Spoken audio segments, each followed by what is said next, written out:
Hai, Assalamualaikum warahmatullahi wabarakatuh. Pada video kali ini saya nak berkongsi tentang kepentingan untuk kita berada dalam keadaan sedar. Sedar kat sini, kalau dalam bahasa Inggerisnya adalah conscious.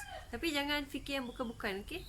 Yang saya nak cakap sedar ni adalah, contohnya adalah apabila kita betul-betul sedar terhadap apa benda yang kita buat sekarang, now, this present moment.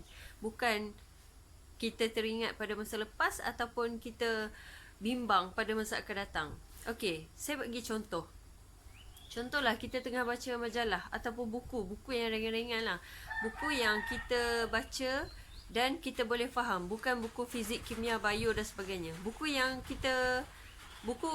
yang agak senang lah. Okay. So kita baca buku, kemudian lepas kita baca, kita tak rasa apa-apa. Kita tak rasa sesuatu. Kita tak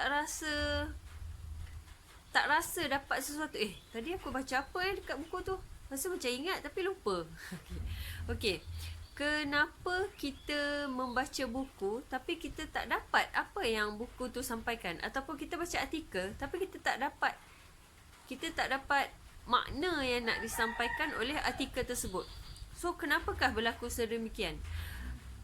Mungkin banyak faktor, tapi apa yang saya nak bagi tahu kat sini yang berkenaan dengan sedar adalah apabila kita membaca buku itu, apabila kita membaca artikel itu, fikiran kita melayang-layang, singgah dekat Kuala Lumpur, singgah dekat peristiwa 3 tahun lepas, singgah dekat adik-beradik kita, singgah dekat kawan kita, singgah dekat perkara yang kita benci, singgah dekat mana-mana je yang kita tak sangka ianya akan singgah kat situ. Okey, keadaan tu adalah dipanggil keadaan tak sedar. Sebabnya apabila kita membaca, kita sepatutnya menumpukan perhatian kita, mata kita, telinga kita, hati kita kepada apa yang kita baca. Tetapi apabila kita baca, betul-betul kita baca, in reality kita tak dapat nak fokus macam tu sebab fikiran kita melayang-layang. Okay, so untuk berada dalam keadaan menumpukan perhatian sepenuhnya, memfokuskan kepada apa yang kita baca ataupun apa yang kita buat adalah kita perlu berada dalam keadaan sekarang. Kita perlu berada dalam present moment.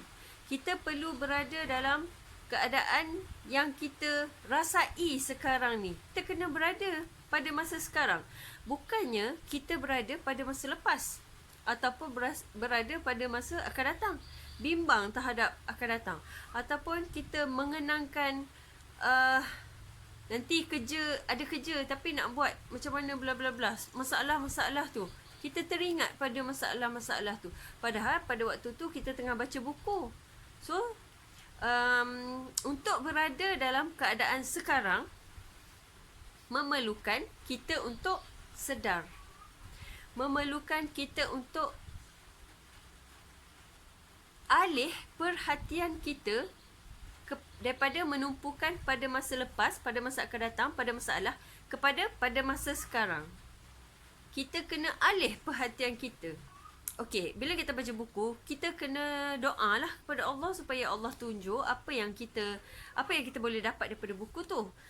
Tetapi sekiranya kita fikiran kita melayang-layang juga masa kita baca buku tu, jadi adalah lebih baik kita belajar cara untuk menumpukan perhatian kita, ataupun kita cari cara untuk kita fokus kepada apa yang kita sedang buat sekarang.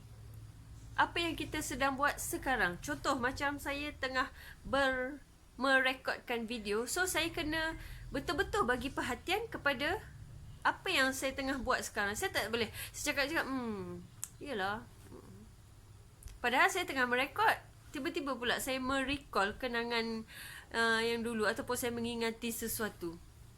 So apa saja yang kita buat, kita kena berada dalam keadaan sekarang, present moment. keadaan sekarang. Dan juga untuk berada dalam keadaan sekarang, kita kena menepis ataupun menangkis serangan-serangan daripada fikiran-fikiran kita. Dia macam kelakar tau, tetapi itulah yang berlaku. Fikiran kita, dia suka bawa kita ke tempat-tempat yang mengalihkan perhatian kita daripada menumpukan kepada apa yang kita nak buat. Kebolehan untuk mengalihkan kembali fikiran kita kepada apa yang kita perlu buat sekarang, apa yang kita tengah buat sekarang, adalah kita kena cari cara dan belajar cara untuk sedar. So, apa yang saya belajar sebelum ni adalah dengan cara mengingati kenangan manis yang pernah berlaku dalam hidup selama 15 saat.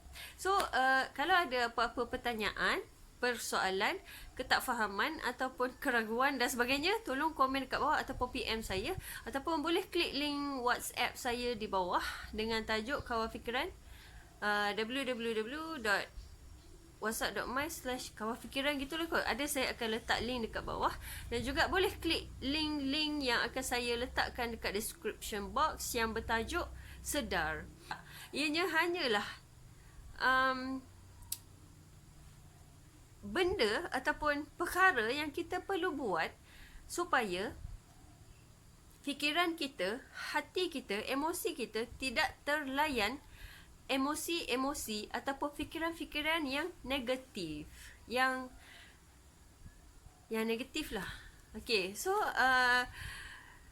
saya berharap kita semua sentiasa berada di bawah rahmat Allah Subhanahu Wa Taala dan kehidupan kita menjadi lebih tenang dan teratur. So, sekian saja daripada saya. Assalamualaikum warahmatullahi wabarakatuh.